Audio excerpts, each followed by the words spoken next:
Et salut à tous, on se retrouve aujourd'hui, 26 février 2026, pour une nouvelle actu du jour.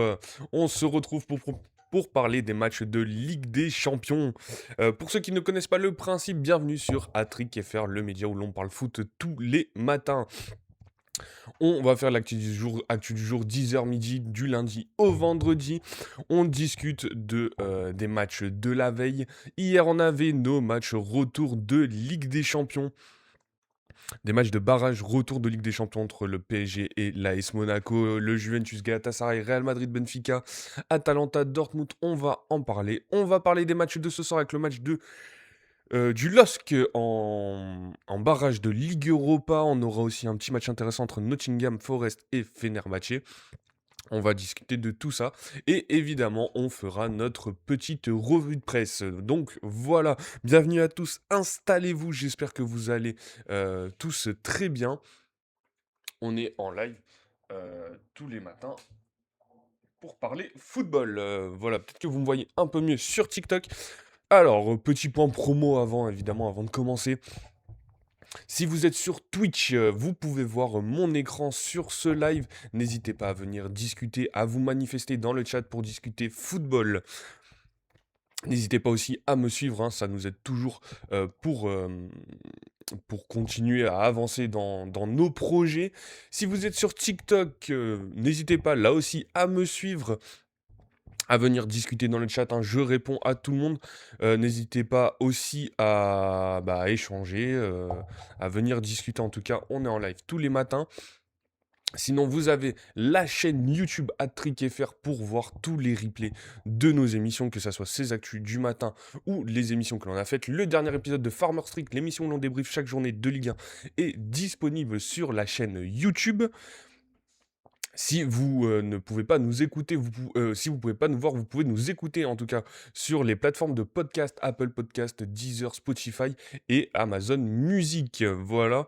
Et après tous les réseaux sociaux, que ce soit Instagram, Facebook, Thread, Snapchat ou X, vous pouvez retrouver tous nos shorts, des clips de nos émissions et vous pouvez aussi retrouver les résumés de nos conférences de presse. Voilà, je pense qu'on va pouvoir démarrer sur notre actu du jour. N'hésitez pas à vous manifester si vous êtes dans le chat et nous, on va commencer. On a dit qu'on commencerait. Donc hier soir, on avait des matchs de Ligue des Champions. On avait un peu de Saudi Pro League, on va en parler, hein, la victoire 5-0 de Al Nasser rapidement. Et après de l'UEFA Youth League, hein, donc la Ligue des Champions de moins de 19 ans, avec la victoire du Paris Saint-Germain qui se qualifie en quart de finale de cette Youth League. Voilà, et après, évidemment, on ira sur nos matchs de Ligue des Champions. C'est ce qui nous intéresse le plus. On va démarrer déjà avec cette Saudi Pro League rapidement. Euh, Il y avait Neom qui jouait hier contre Alfaya, match nul de Neom, un Neom entraîné par Christophe Galtier, avec des joueurs comme Alexandre Lacazette qui a marqué dans cette équipe de Neom. Euh, Ça va m'ennuyer ça. Voilà, donc Alexandre Lacazette qui a marqué, Nathan Zézé aussi. Marcin Bulka, mais qui n'est pas présent, qui est blessé en ce moment ou qui n'est juste pas sur le terrain. Bref, l'équipe de Christophe Galtier qui a fait match nul, c'est pas une équipe incroyable de cette Saudi Pro League, donc but de Lacazette, un but de Yacine Benzia quand même, hein, qui joue à Al-Faya, l'ancien de la Ligue 1, et la victoire de Al Nasser 5-0. Alors est-ce que Cricri a fait des siennes encore une fois? Cristiano Ronaldo a marqué sur penalty.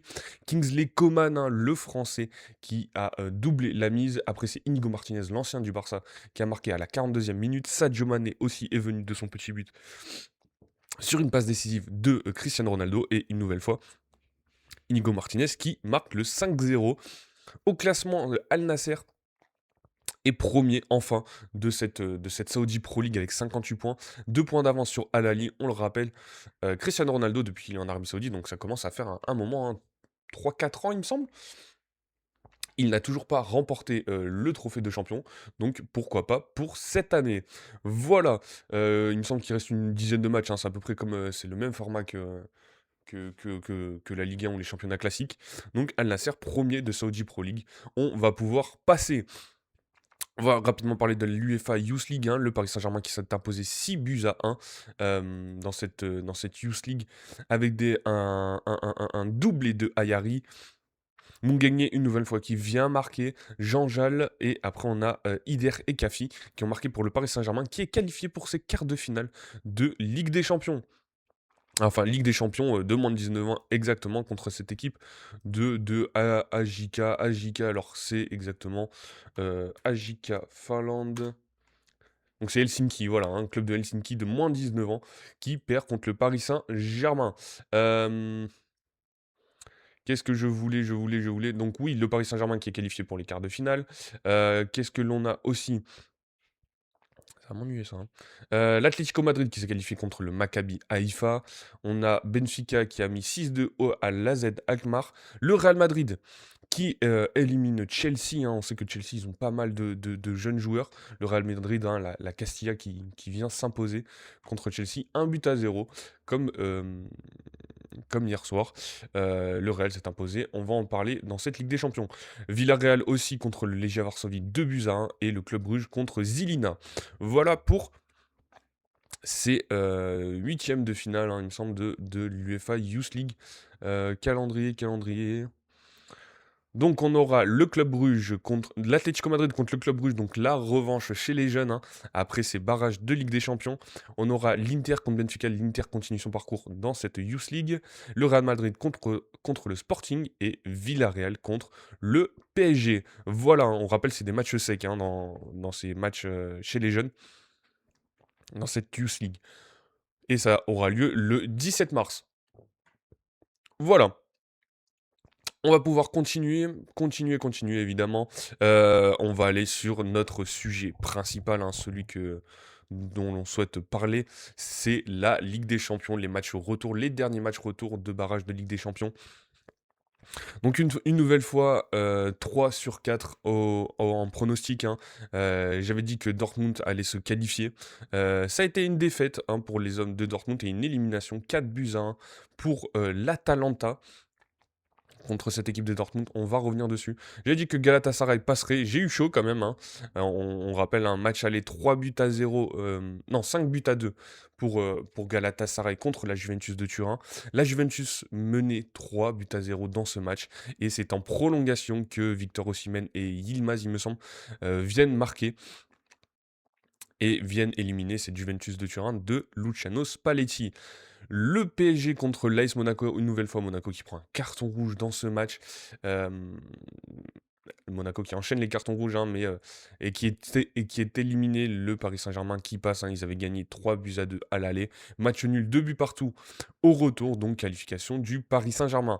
Et enfin, le Real Madrid contre Benfica, le Real qui avait gagné 1-0 à l'aller. Et du coup, au match retour à Bernabeu, c'est une nouvelle victoire du Real, 2-1. On va en parler évidemment. On va aller sur ce match Atalanta-Dortmund. Pour démarrer, donc, match aller 2-0 pour Dortmund, hein, au mur jaune. Au mur jaune, hein, le Signal Iduna Park, il me semble, ça s'appelle le stade de Dortmund. Donc, on les pense, moi je les pensais qualifiés en tout cas. Le match retour, l'Atalanta, on sait que c'est une équipe inconstante. Et finalement, ils viennent mettre 4-1 à cette équipe de Dortmund. On sait qu'ils étaient capables de prendre des buts, mais alors en prendre 4 comme ça, c'est dommage. C'est la New Balance Arena, hein, à Bergame. Donc dans cette victoire 4-1 de l'Atalanta, on va regarder les compos déjà. Donc 3-4-2-1, on avait dit que ce serait 7 compos pour l'équipe de l'Atalanta. Alors peut-être pas forcément, j'aurais pas vu Pasalic au milieu de terrain comme ça, hein, dans l'axe. J'aurais plus vu Ederson, hein, qui n'est pas rentré dans ce match. Donc Ederson qui n'est pas rentré dans ce match. Qu'est-ce qu'on avait? Donc on avait bien Scamacca devant un Raspadori, on rappelle, et De Ketelaere étaient blessés. Samardzic, Zalewski à ses côtés en attaque, Benarsconi et Zappacosta sur les côtés, De Roon au milieu de terrain évidemment et Kolasinac, Yen, je sais pas comment ça se prononce, et Scalvini qui était dans cette défense à 3, on aurait peut-être pu voir Jim City, mais c'est Scalvini qui, j'ai pas trop compris là, il a été remplacé et qui a pris un rouge, donc Carnesecchi au cage. On va checker ça après, hein, le déroulé de ce match, hein.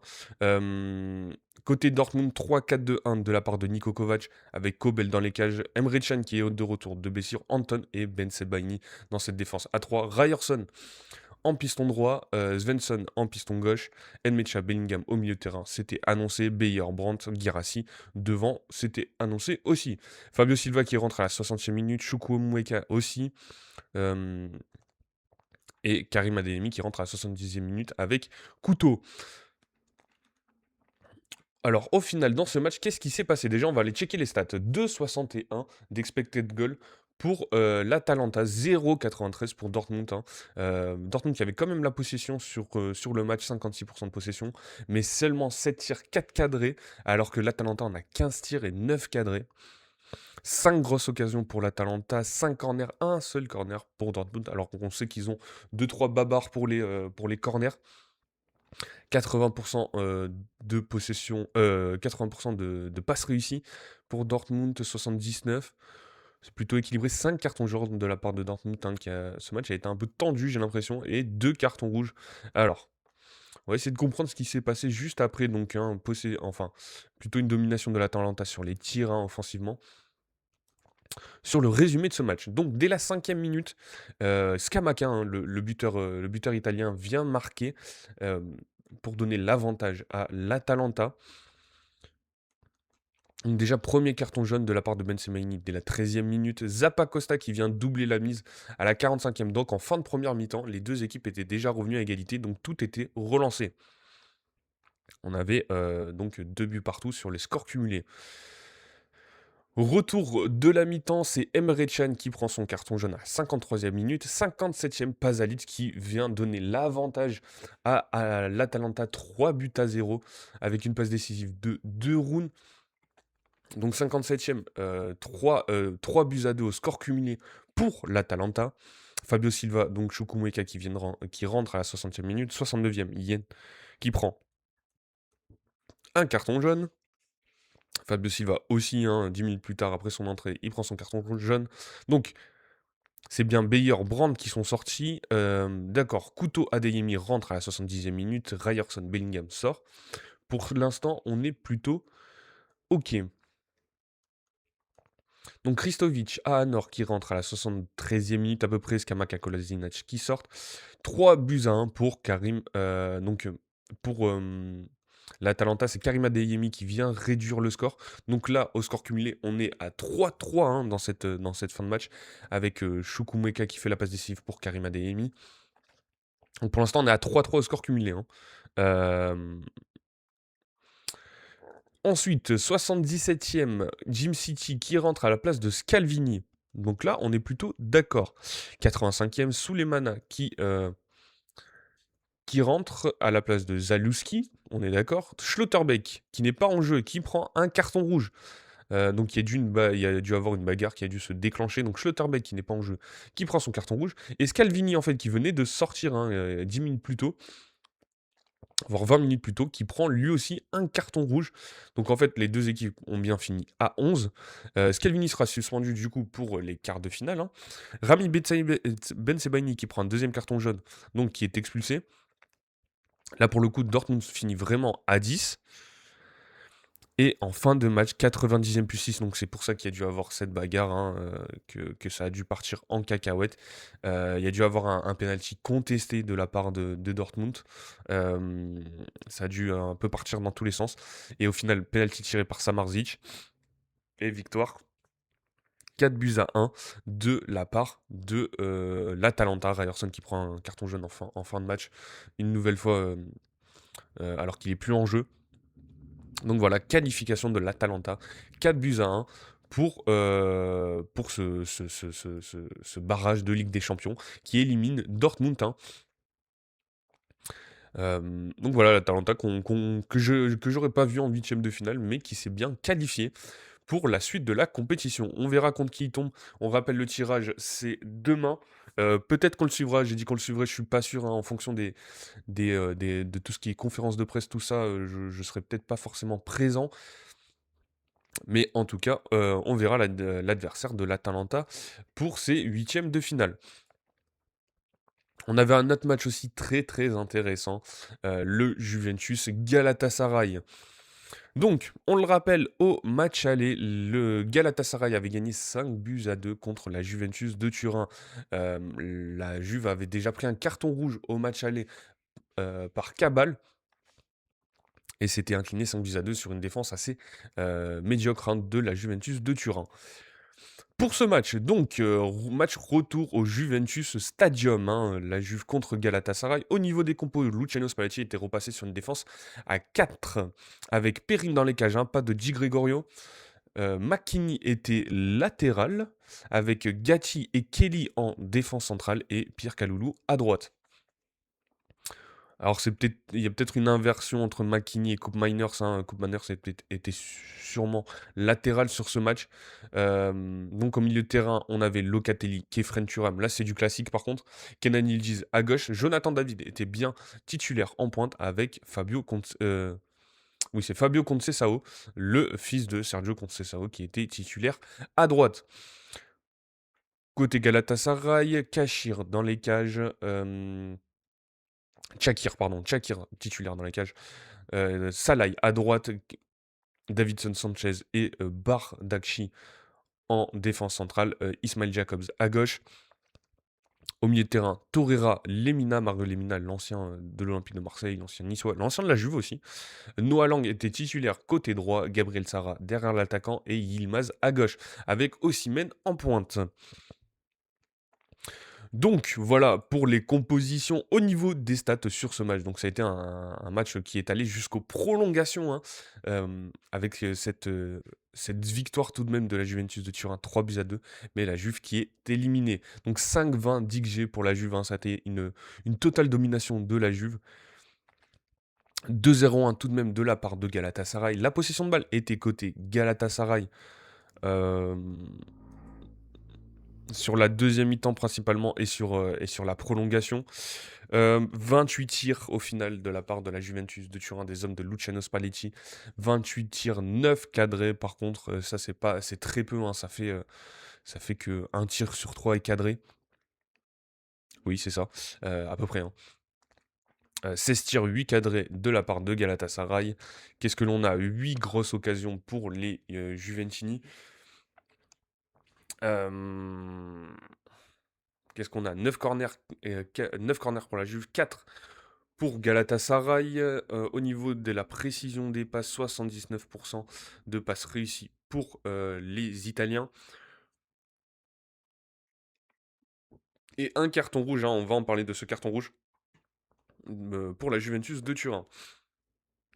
Voilà, après dans les arrêts des gardiens, 6 arrêts de la part de Tchakir et 6 arrêts pour Mathia Perrin. Pour résumer ce match, du coup, on était. Résumer ce match. Alors, Kelly a déjà pris un carton jaune à la 25e minute.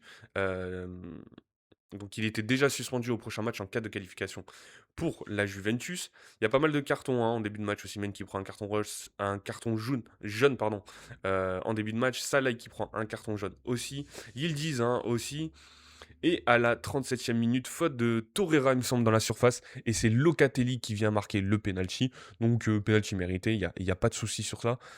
Et 1 but à 0 pour la Juventus de Turin, qui poussait déjà très fort en première mi-temps.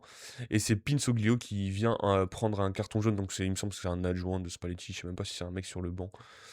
Pinsoglio, d'où tu sors, mon ami? Non, Pinsoglio, c'est un gardien remplaçant. Du côté de la Juventus de Turin, j'avoue que je connaissais pas le joueur. Début de deuxième mi-temps, 48e minute. Donc la Juve mène 1-0. Ils ont encore 2 buts à rattraper pour l'emporter, enfin pour au moins aller jusqu'en prolongation. Et c'est Kelly qui prend son carton rouge en début de première mi-temps, Lloyd Kelly. Donc pour ceux qui ont vu le match, dans les commentaires, s'il y a des gens sur le chat, hein, n'hésitez pas à vous manifester. Est-ce que vous trouvez que Lloyd Kelly mérite son carton rouge sur la faute? Alors je sais plus c'est sur quel joueur. En fait, il saute pour aller à la tête et quand il retombe, en fait, sa jambe glisse totalement enfin glisse. Moi, je pense qu'il y a quand même une part de fait exprès quand même de la part de Kelly et qui retombe sur le mollet du joueur turc. Et donc, Au début, il prend un deuxième jaune. Au final, il prend un. Ouais, c'est ça, il prend un deuxième jaune. Donc, quoi qu'il arrive, il aurait été expulsé. L'arbitre va vérifier à la VAR. Tout le monde pense qu'en fait, il va retirer son carton jaune, alors que il enlève le jaune pour mettre un carton rouge directement. Ouais, pour mettre un rouge directement. Donc voilà, expulsion de Lloyd Kelly, pardon. La Juve qui se retrouve à 10 et qui mène 1-0. Côté turc, on fait rentrer Sacha Boey, Leroy Sané à la place de Noah Lang et Salai. Nouveau carton jaune de Gabriel Sara. Luciano Spalletti voit que son équipe a du mal à s'imposer. On fait rentrer Jérémy Boga, Edon Zegrova. Les deux ont fait une bonne entrée, même si Zegrova, il a un peu croqué sur la fin, on va dire. Il me semble que c'est en prolongation, il rate cette occasion alors qu'il peut peut-être mettre un ballon dans la surface. 70e minute, c'est Gatti qui vient marquer le défenseur sur une passe décisive de Pierre Kaloulou. Donc 2 buts à 0, la Juve se rapproche de ces 3 buts. Donc il y a 2 buts à 0, il manque juste un but pour que la Juve aille au moins en prolongation, sachant qu'ils sont à 10. Gundogan qui rentre à la 70e minute. Adzic qui rentre à la place de Kefren Turam. Kefren Turam aussi qui rate une belle action, hein. Il transperce la défense turque. On a toujours l'habitude de voir ces grandes percées de Kefren Turam. Et là, il essaye de mettre un espèce de piqué. Je pense qu'il peut faire mieux que Kefren Turam sur cette occasion. Et finalement, il échoue. Donc, il sort à la 77e minute. 82e. 3 buts à 0. But de Weston McKennie sur une passe décisive de Coupe Miners. Donc 3 buts à 0 pour la Juve. La Juve qui au moins accroche les prolongations alors qu'ils sont à 10, hein. On le rappelle, ils mettent 2 buts alors qu'ils sont à 10. Donc on peut totalement y croire.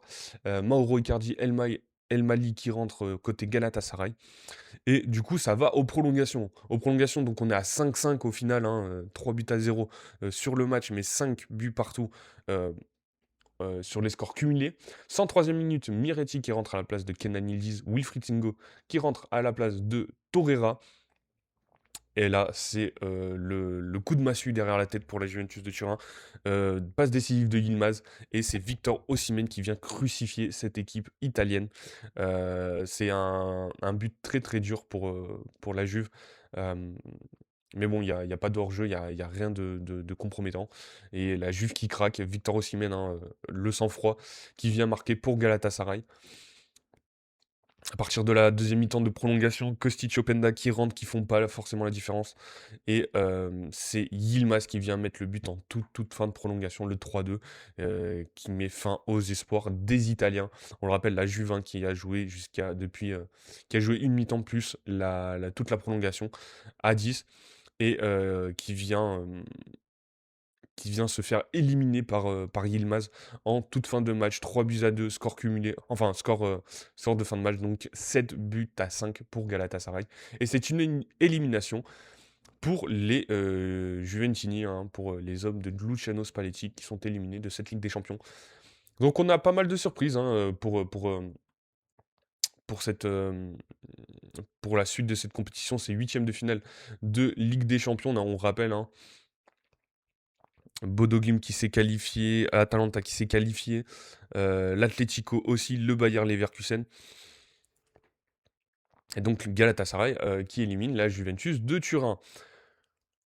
Avant d'aller sur le PSG Monaco, on va aller quand même sur le Real Madrid-Benfica, match aller. Donc Vinicius avait marqué pour les Madrilènes, hein. Il y avait eu ces histoires de racisme, évidemment, on en a pas mal parlé tout au long de la semaine. Prestiani qui était suspendu pour ce match. Et donc c'est une nouvelle victoire du Real. Pas forcément convaincante une nouvelle fois, cette victoire du Real. Donc c'était plutôt un 4-3-3 de la part de Alvaro Arbeloa, pardon, au lieu du 4-4-2 qu'on a l'habitude de voir. Après, c'est exactement les mêmes joueurs, donc s'il faut, il est repassé sur ce 4-4-2. Bref, Courtois dans les cages, Carreras, Asensio, Rudiger, Alexander Arnold au milieu, en défense, pardon. Camavinga, Tchouaméni, Valverde, on a l'habitude de voir ce milieu de terrain récemment. Et après Vinicius Junior, Gonzalo Garcia, pas de Kylian Mbappé, hein, et qui a un peu des douleurs au genou. Et Arda Güler, qui était bien titulaire dans cette attaque du Real Madrid. Côté Benfica, on avait bien Troubine dans les cages, Dedic, Araujo, Otamendi, Dal, donc c'était la défense qui était annoncée euh, dans cette, euh, dans cette équipe de Benfica, pardon. Rios Barreiro au milieu de terrain avec Hans, hein, on l'a dit, qui montrait un cran plus haut avec l'absence de Prestiani. Rafa Silva derrière l'attaquant et Schlederup à gauche avec Pavlidis seul en pointe. Pavlidis qui n'a pas marqué, hein, sur les 2 matchs contre le Real Madrid. Un attaquant qui est plutôt intéressant, mais là, qui n'a fait aucune différence sur ce match. J'avais pas vu, Lisa Marie est bien présente sur le live. Merci une nouvelle fois pour la rose. Merci pour les likes, je vois que ça monte petit à petit. Merci une nouvelle fois tous les matins, cette petite rose qui met du baume au cœur. Euh, donc voilà, côté Alvaro Arbeloa, Mastantuono qui rentre, Alaba qui rentre, Pitarch aussi, Palacios des jeunes de la formation et Fran Garcia qui rentre à la place de Carreras. Euh, que dire sur ce match? Déjà, côté Real, on avait pas mal d'absents: Bellingham, Ceballos, Eder Militao, Eisen, Kylian Mbappé et Rodrigo pour un carton rouge. Donc voilà, Rafa Silva qui avait marqué, donc c'était une égalisation sur les scores cumulés de Rafa Silva, et c'est Aurélien Tchouameni qui vient marquer 2 minutes après pour donner l'avantage au Real.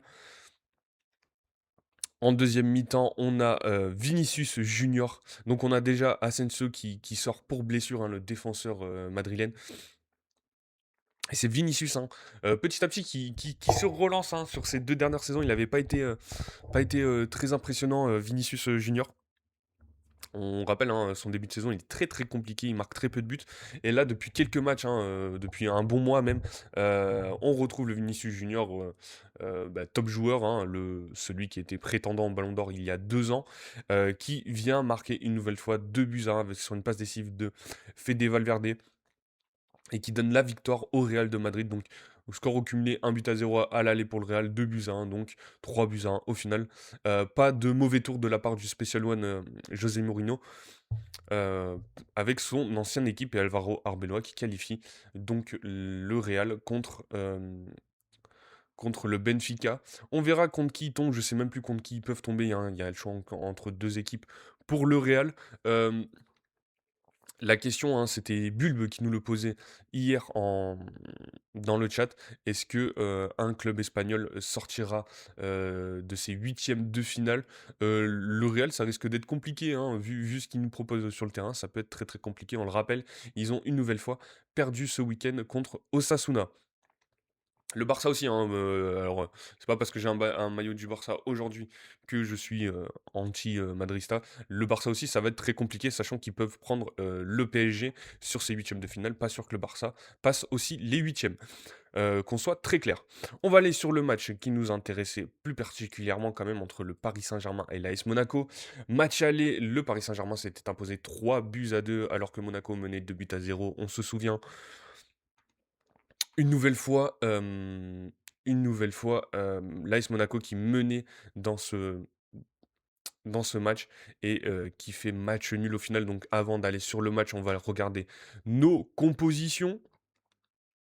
Donc Safonov était bien titulaire dans les cages, pas de Lucas Chevalier. En défense, la défense titulaire du Paris Saint-Germain: Nuno Mendes, Pacho, Marquinhos, Hakimi.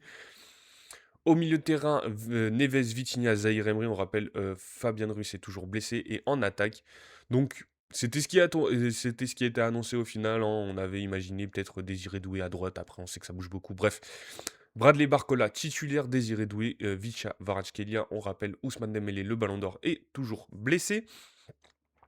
Côté Monaco, on se posait la question, défense à 3, défense à 4. J'avais prédit, il me semble, hein, la défense à 3, il me semble hier matin quand même, avec Zakaria en défense centrale aux côtés de Thilo Kehrer et Wout Faes. Donc ça, il me semble que je l'avais dit, hein, Kehrer, Faes en défense avec Zakaria, Philippe Cohn dans les cages évidemment, Vanderson, Caio, Henrique. Donc moi j'avais dit Lamine Camara et Koulibaly au milieu de terrain. J'avais pas vu forcément euh, Bamba au milieu de terrain, Aladji Bamba exactement. C'était un peu la surprise de Pocognoli. On parlait plutôt de ou Jordan Tézé pour renforcer ce milieu de terrain, ou de Ansu Fati. Non, Non, non, pas du tout, pas du tout. Oh, alors, on avait parlé de Thésée, mais Thésée, on avait dit qu'il serait sur le banc ou en dessous Fati. On avait plutôt parlé de Simon Adingra à la place de Koulibaly. Au final, c'était Koulibaly qui était titulaire en attaque. On reviendra sur ce joueur euh, qui a été un des hommes de ce match, hein, du bon côté comme... Enfin, plutôt du mauvais côté cette fois-ci. Donc voilà, après Likanguin, Hernandez, Dro Fernandez et Gonzalo Ramos qui sont rentrés côté Paris Saint-Germain lors de ce match, Jordan Thésée, Mika Biarretz, Adingra, Mawissa et Nibombe côté AS Monaco. Donc, pour revenir sur les faits de ce match, Marnes Akiliouche qui a marqué à la 45e minute. Monaco qui a plutôt dominé, hein, dans cette première période, le Paris Saint-Germain et qui est récompensé par ce but. Donc c'est sur un centre venu de la droite, qui est un peu mal dégagé de la part de Safonov, hein, qui arrive juste à peine à décaler le ballon. Au final, c'est, je sais plus exactement quel joueur qui, vient, centrer, c'est un centre contré et en fait Koulibaly sur une touche de balle qui la remet à Marnes Akiliouche et Marnes Akiliouche en une touche qui vient enrouler le ballon pied gauche, hein, qui tape le poteau et qui rentre dans les buts de Safonov. Donc l'AS Monaco qui mène à la mi-temps. On se retrouve avec les équipes donc à égalité sur les deux matchs au cumulé. On le rappelle, hein, il n'y avait qu'un but d'écart. Donc il y a 3-3 au match cumulé entre le PSG et l'AS Monaco. Et en deuxième mi-temps, donc Vanderson prend son carton jaune et c'est Koulibaly qui vient prendre un carton jaune à la 55e minute. Sur une faute totalement méritée, hein, c'est un peu de l'anti-jeu qu'il fait. Hem et en fait, il prend un carton jaune 3 minutes après sur une faute. Alors il mérite pas forcément son deuxième carton jaune à ce moment-là, Koulibaly. Sur le match, hein, honnêtement, je pense que ce carton jaune est pas forcément mérité. Mais en fait, il méritait juste avant, en début de deuxième mi-temps. Il y a un gros tirage de maillot sur Désiré Doué. J'étais surpris qu'il prenne pas ce carton jaune à ce moment-là, hem, Koulibaly. Donc, donc, donc, donc, euh, donc voilà. Au final, il prend un deuxième carton jaune sur une faute un peu stupide en plus. Il aurait pu le prendre avant son carton rouge. Donc voilà, je sais pas quoi dire. Au final, je trouve ça mérité. Il saccage un peu son match, hein. Il faisait un bon match. Il était assez agressif quand même, hein, sur le match. Toute l'équipe de Monaco était assez agressive sur ce match. Dites-moi ce que vous en pensez dans les commentaires. Est-ce qu'il méritait ce carton rouge Koulibaly? Pour moi, il doit le mériter avant. Au final, c'est un peu justice est faite un peu comme ça. Et en fait, sur cette faute à la 58e minute, le coup franc, donc c'est un décalage sur la droite. Il me semble que c'est pour Désiré Doué. Désiré Doué qui avance et qui centre, et Marquinhos est dans la surface et il vient marquer. Donc ils sont punis directement les Monégasques, hein, sur cette faute. Double punition, hein. Faute de Koulibaly, carton rouge et Marquinhos qui marque juste après. Donc un but partout dans ce match, le Paris Saint-Germain qui reprend l'avantage sur les deux matchs. Et après, donc on a Jordan Thésée qui rentre à la 62e minute à la place de Bamba. Ça force Sébastien Pocognoli à faire des changements. C'est un gros coup derrière la tête, hein, sur les 2 minutes, hein. 2, 3, 4 minutes qui arrivent. Là, c'est un gros coup derrière la tête pour l'AS Monaco. 66e minute, c'est Vicha Kvaratskhelia, hein, Monaco qui est à 10, qui vient doubler la mise pour les Parisiens sur une passe décisive d'Achraf Hakimi. Donc 2-1 pour le Paris Saint-Germain. Donc il n'y a plus forcément d'espoir pour l'AS Monaco. On se dit que c'est un peu foutu pour Monaco. Il y a des changements, Mika Biren, Simon Adingra, Mawissa qui rentrent. Côté Paris, c'est Hernandez, Dro Fernandez et Gonzalo Ramos, on le répète, qui rentrent. Et Jordan Thésée qui vient marquer à la 91e minute, donc 90e minute plus une sur le temps additionnel. Il me semble qu'il y avait trop 4 minutes, 5 minutes, il me semble, de temps additionnel. Donc 2 buts partout. Il manque juste un but à l'AS Monaco, donc l'espoir est relancé dans cette fin de match. Et au final, il n'y aura pas de but. Match nul entre les deux équipes. Et au cumulé, c'est un score cumulé de 5 buts à 4 pour le Paris Saint-Germain contre l'AS Monaco. Donc le Monaco qui est éliminé. Ils vont devoir se focus pour cette Ligue 1 et aller chercher les places européennes pour la saison prochaine et le Paris Saint-Germain dans la difficulté quand même, hein, qui se qualifie pour la suite de la compétition et qui devra affronter ou le FC Barcelone ou Chelsea normalement pour ces huitièmes de finale. Dites-moi si vous voyez le Paris Saint-Germain tout de même aller loin dans cette Ligue des Champions dans le chat, hein, ou pas du tout, où vous avez trouvé le Paris Saint-Germain plutôt en difficulté sur cette double confrontation. On sait qu'ils sont capables de lâcher certains matchs, de pas forcément concentrer des baisses physiques, des blessures pour le Paris Saint-Germain. Donc dites-moi à quel stade vous voyez aller le Paris Saint-Germain dans cette Ligue des Champions. Voilà pour ces... pardon, excusez-moi. Pour ces barrages, les barrages sont désormais finis. On rappelle, tirage au sort vendredi en Ligue des Champions pour toutes ces équipes pour les huitièmes de finale. Euh, donc voilà. Faut que j'arrête de dire. Le tirage au sort donc vendredi et on va pouvoir passer au huitième de finale. Donc pour aujourd'hui, les matchs de hier soir, on en a fini. On va aller sur les matchs de ce soir parce qu'on a les barrages retour de Ligue Europa avec le LOSC, hein, qui joue contre l'Étoile Rouge de Belgrade, hein. C'est peut-être le seul match qui va nous intéresser dans ces barrages retour. Il y a aussi de la Conference League. Alors là, on va pas forcément aller dessus. Donc pour ces matchs de ce soir, on a déjà en Saudi Pro League Al-Fateh contre Damak, Al Riyad contre Al Ahly. On verra ce que ça donne, hein, on en parlera demain. On va aller directement sur ce match du LOSC contre l'Étoile Rouge de Belgrade. Euh, le LOSC, hein, qui avait perdu au match aller contre les Serbes, hein, à Pierre-Mauroy, à la Decathlon Arena exactement. Donc qui se rendent en Serbie. On sait, c'est des ambiances très chaudes, hein, en Serbie, en général, que ça soit dans le foot et au basket. Donc on verra ce que ça va donner pour cette équipe lilloise au niveau des compositions probables. On rappelle, le LOSC s'est imposé ce week-end en Ligue 1, 1-0 sur un penalty d'Olivier Giroud contre Angers. On sait qu'ils sont en difficulté récemment, ils n'ont pas fait des grandes prestations. Euh, mais c'est une victoire qui leur a fait du bien, je pense. Est-ce qu'ils sont capables de renverser la situation à Belgrade? On rappelle, ils avaient perdu seulement 1-0 à Moroa. Donc rien n'est joué pour cette équipe lilloise. Euh, Au niveau de la compo probable, est-ce que Bruno Genesio va mettre cette équipe avec Ozer dans les cages, Thiago Santos à droite, Aïssa Mandi, Ngoy en défense centrale et Romain Perraud à gauche? Ça, à mon avis, ça sera le cas, hein, pour la défense. Après, au milieu de terrain, Bouhaddi qui revient de suspension devrait être aux côtés de Benjamin André.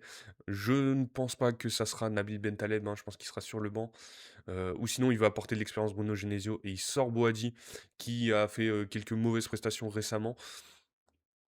Et donc, il a un milieu expérimenté avec Benjamin André et Nabil Bentaleb.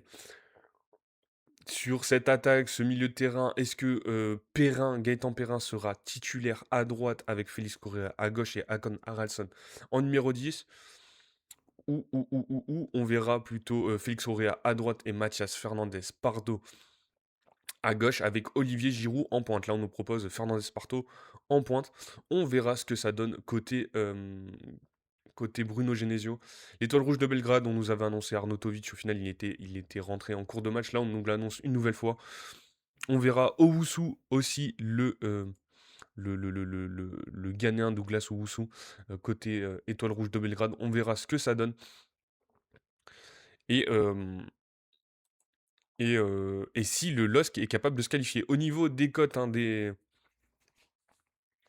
ouais, au niveau des cotes, des bookmakers, le LOSC est favori quand même, hein, dans ce match pour s'imposer. Même si ça reste très serré de plus de 2,50 sur les cotes des bookmakers, hein, évidemment. Quand on parle de paris sportifs, les amis, faites extrêmement attention, pas de bêtises, hein. On met pas le PEL, on met pas la maison pour quand on fait des paris sportifs, mais c'est juste pour parler des petites cotes. Les Lillois sont favoris pour ce match contre l'Étoile Rouge de Belgrade. Donc il y a des chances pour les hommes de Bruno Genesio de se qualifier pour la suite de la compétition, pour les huitièmes de finale de cette compétition. Voilà. Après, on avait Ferencvaros Ludogorets, match retour. Pour vous rappeler le résultat, Ludogorets s'était imposé 2-1 au match aller. 2-1. Oui, c'est ça, Ludogorets s'était imposé 2-1 au match aller contre Ferencváros. Victoria Plzeň, Panathinaikos. Il y avait eu match nul entre les deux équipes, 2 buts partout. Stuttgart Celtic, victoire 4-1 de Stuttgart, hein. Là, c'est à domicile pour le match retour pour Stuttgart. Donc, normalement, ils pourraient se qualifier sans trop d'encombre. Les Allemands. Je sais même pas si c'est français ce que j'ai dit. C'est pas grave. Bologne contre Brann. Bologne s'était imposé à but à 0. Là aussi, une nouvelle fois, c'est à Bologne le match. Donc, ils devraient se qualifier, les Italiens aussi, contre cette équipe de Brann. Méfiance tout de même.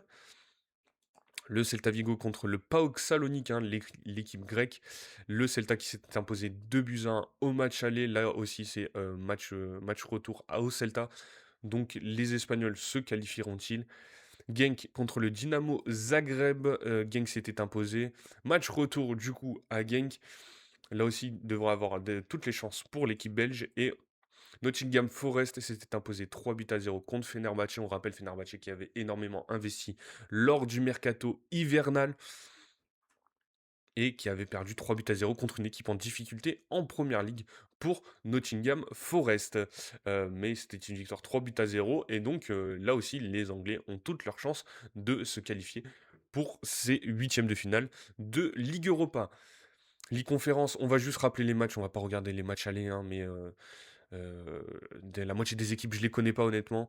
Donc Celje contre Drita, la Fiorentina contre Jagiellonia, Rijeka contre Omonia, Samsunspor contre Skendia, l'Alkmaar, l'AZ Alkmaar, l'équipe hollandaise contre Noah, Crystal Palace contre Zerinski, Lausanne contre le Sigma Olomouc et Lech contre Coups. Honnêtement, vraiment, le trois quarts des équipes, je ne les connais pas, je ne sais pas d'où ça sort, hein. La conférence Ligue 1, c'est plutôt intéressant quand on parle des quarts de finale. Et encore. Voilà pour les matchs de ce soir. On en reparlera évidemment demain. Je sais pas quand seront les tirages. Il me semble que la Ligue Europa, c'est juste après la Ligue des Champions, donc ça sera vers 13 h vendredi. Et la Ligue Conférence, j'en ai pas forcément. On verra, on se renseignera pour les tirages au sort de cette Ligue Conférence. Voilà, il est bientôt 11 h, on va pouvoir passer sur notre petite revue de presse. On va revenir sur le match du Paris Saint-Germain contre l'AS Monaco. La prestation de Martinez Aquilouche qui a fait une très grosse prestation, le décryptage du match au global. Euh, Là aussi, quel est le point faible du Paris Saint-Germain? On nous parle du point faible défensif, hein, du Paris Saint-Germain. Qu'est-ce qu'on a là aussi? Là aussi, un article sur la défense parisienne. La victoire, hein, le résumé du match du Paris Saint-Germain, du Real Madrid contre Benfica. On a parlé de racisme au match aller entre le Real Madrid et, et, et, et, et, euh, et Benfica avec un joueur sur le terrain. Là, c'était en tribune. Bon, en tribune aussi, hein, Benfica, il y avait eu deux, trois insultes mal placées, hein, on va dire bien racistes quand même. Et là, c'est un supporter du Real Madrid qui a été expulsé du stade de Santiago Bernabéu après avoir fait des saluts nazis. On va en parler quand même parce que décidément, cette double confrontation entre le Real Madrid et Benfica, il se sera passé pas mal de choses hors sportif. La blessure aussi de Raúl Asensio qui est sorti sur civière. Là aussi, la blessure, hein, de Nicolas Krastovic après un coup de crampon de Rami Bensebaini en Ligue des Champions. Pour ceux qui regardent Twitch, euh, vous pouvez déjà voir l'image. On va en parler aussi. Et après, on a aussi un petit article sur le départ de Pablo Longoria de l'Olympique de Marseille. Et on finira aussi. Pas une actu très, très, très joyeuse en ce moment au niveau du football. Quand on parle de racisme, bon, sur l'Olympique de Marseille, ça reste pas très grave, hein. C'est des jeux de pouvoir, on va dire. Mais là, ce qui se passe en ce moment avec le Mexique et la prochaine Coupe du Monde, hein, on dit souvent qu'elle se passe aux États-Unis, c'est évidemment dans trois pays, le Mexique, le Canada et les États-Unis. En ce moment, au Mexique, on va en parler avec la mort d'un des très gros barons de la drogue au Mexique El Mencho, donc le Mexique qui a feu et un sang en ce moment, et c'est inquiétant pour la prochaine Coupe du Monde, on va en parler aussi. Voilà.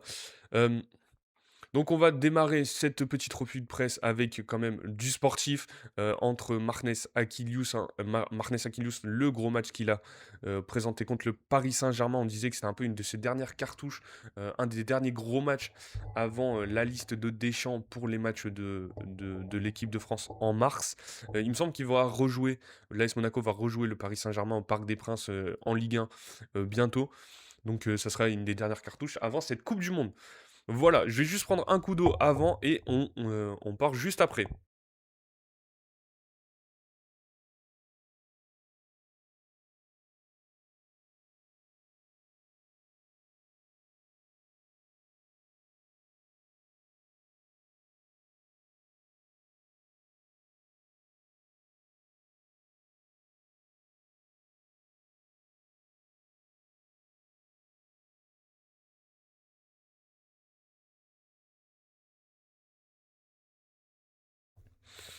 Alors, alors, en tout cas, pour ceux qui sont présents sur les chats, hein, n'hésitez pas à vous manifester, qui sont présents sur les lives, hein, je voulais dire, que ça soit sur Twitch ou TikTok, n'hésitez pas à vous manifester, à venir discuter hein, de tous les sujets.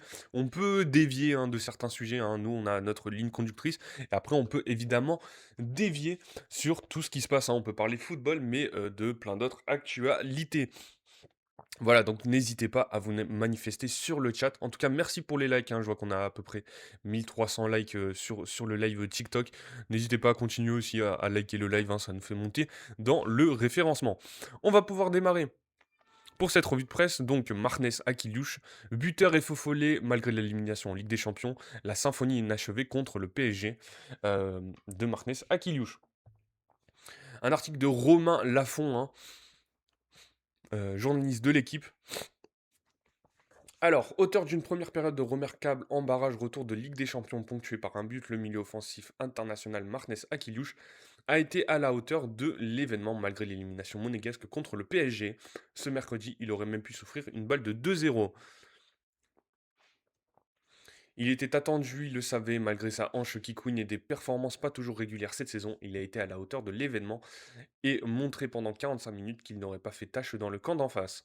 Positionné en deuxième attaquant du 5-3-2 concocté par Sébastien Pocognoli, Marc Nessakiliouche a presque tout bien fait ce mercredi soir face à un PSG qui avait songé à l'enrôler l'été dernier et donner envie à certains de le revoir chez les Bleus le mois prochain pour la dernière liste avant le mondial américain.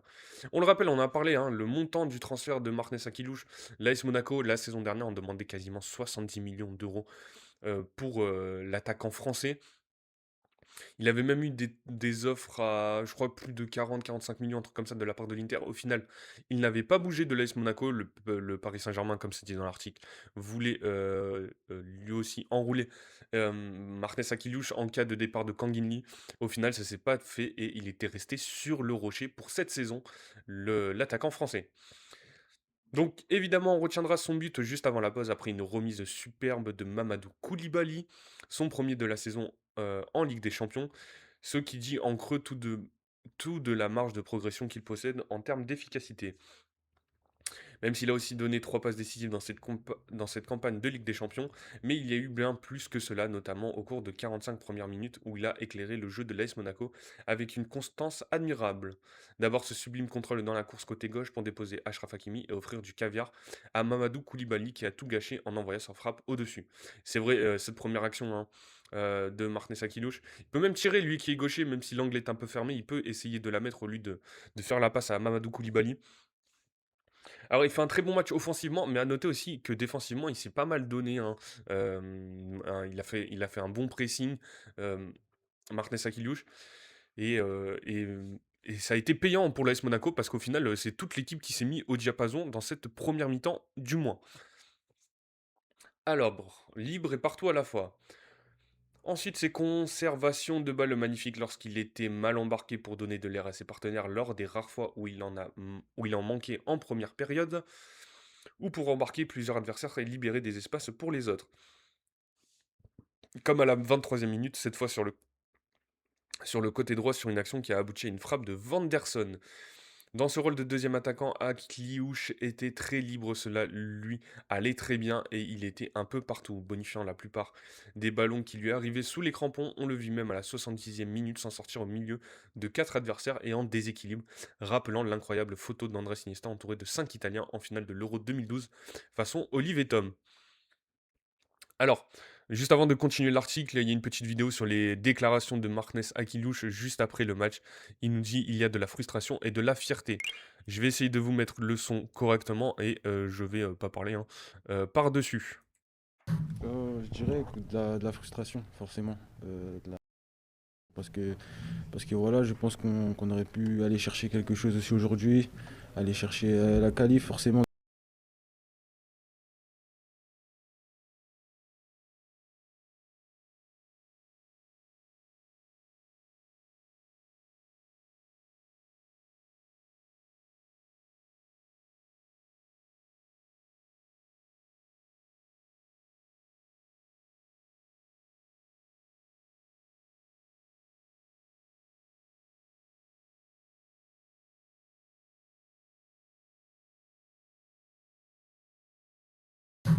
Je dirais que de la frustration, forcément. De la frustration parce que voilà, je pense qu'on aurait pu aller chercher quelque chose aussi aujourd'hui, aller chercher la qualif, forcément, donc de la frustration. Mais après, voilà, on a aussi cette part de fierté aussi sur ces deux matchs, sur ces deux confrontations. On est aussi content voilà, de ce qu'on a fait, même s'il y a des choses bien sûr à corriger et des cartons rouges qui nous font mal, bien sûr. Mais voilà, il y a aussi un sentiment de fierté.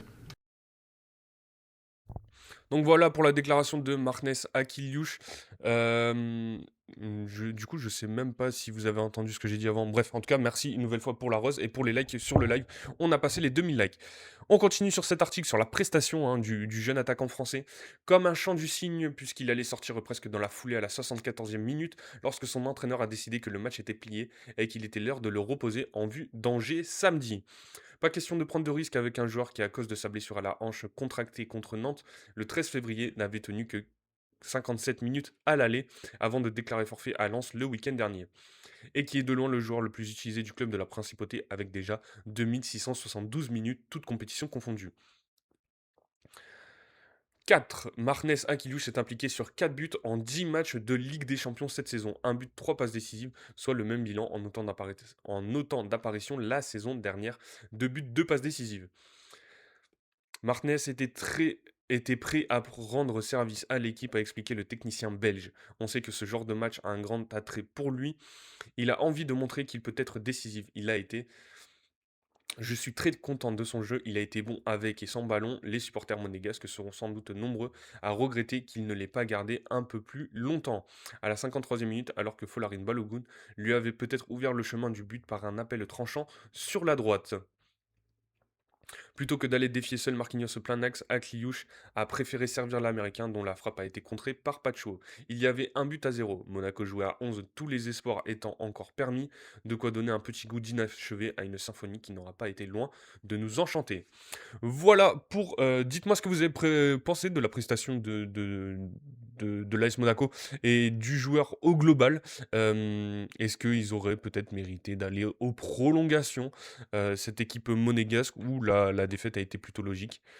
On a parlé de l'AS Monaco, on va parler du Paris Saint-Germain.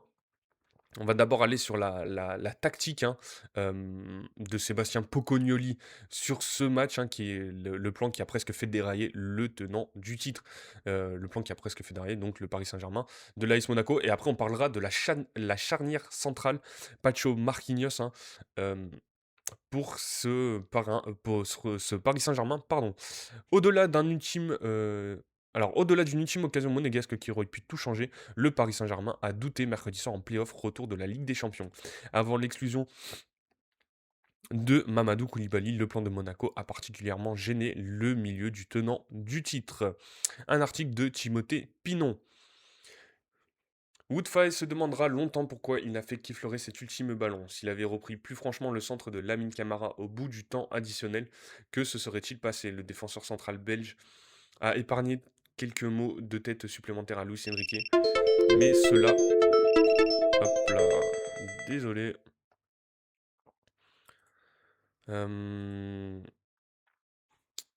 À Luis Enrique, mais cela n'a pas empêché l'Espagnol de vite l'avouer, il n'a pas aimé le contenu de ce play-off retour de Ligue des Champions entre son équipe et Monaco.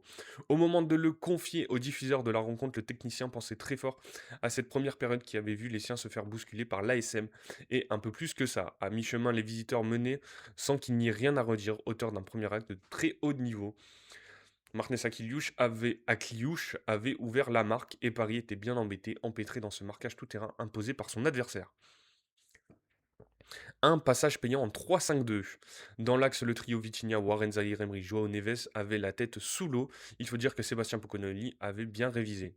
Après avoir débuté les deux précédentes rencontres face aux Parisiens en 4-2-3-1, le Belge avait cette fois opté pour un 3-5-2 avec deux objectifs. Du marquage quasi individuel à l'intérieur du jeu et à 3 contre 3 à l'ambition de défendre en avançant. Un plan qui nécessitait en retour au moins deux choses, une énorme débauche d'énergie et une concentration de tous les instants.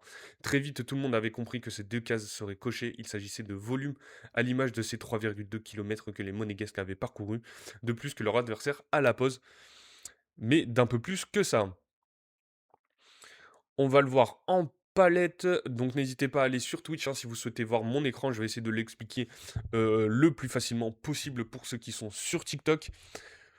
Donc, quand Denis Zakaria, pourtant en possession du ballon très haut sur le terrain, choisissait de jouer vers Philippe Cohn pour ne pas offrir une transition facile au PSG, Monaco était en maîtrise. Même chose lorsque Akliouche, joueur créatif par excellence, vérifiait si Vanderson allait sortir très fort sur Nuno Mendes pour mieux s'accorder avec son piston.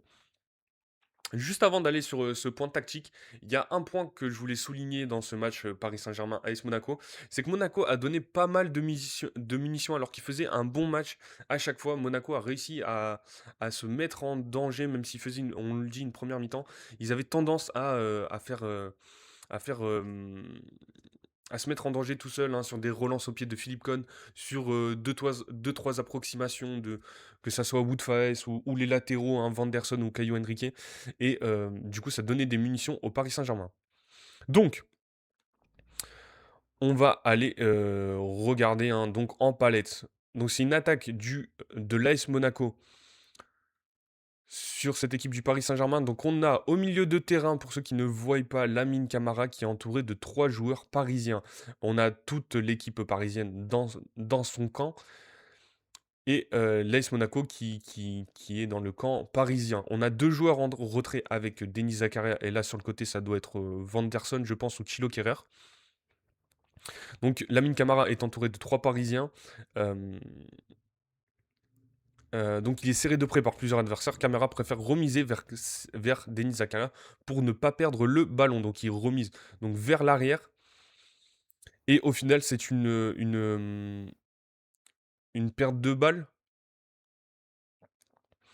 C'est une perte de balle parce que la passe est trop courte et ça donne une occasion pour le Paris Saint-Germain de partir en contre-attaque. Échaudé par la séquence de pressing que vient de subir son partenaire et face à tous ses adversaires qui sprintent vers l'avant, Zakaria joue la sécurité et expédie un long ballon à destination de son portier.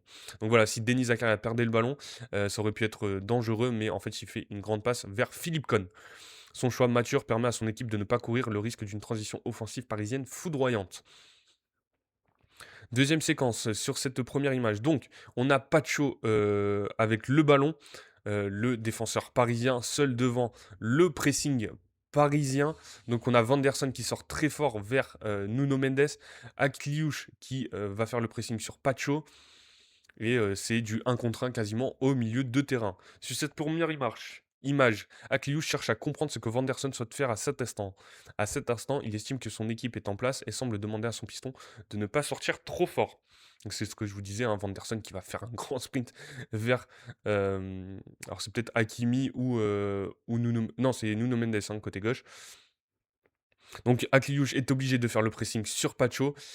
Dans la foulée, puisqu'il a aperçu que son piston souhaitait défendre en avançant, l'international français se met au diapason et sprint en direction de Pacho.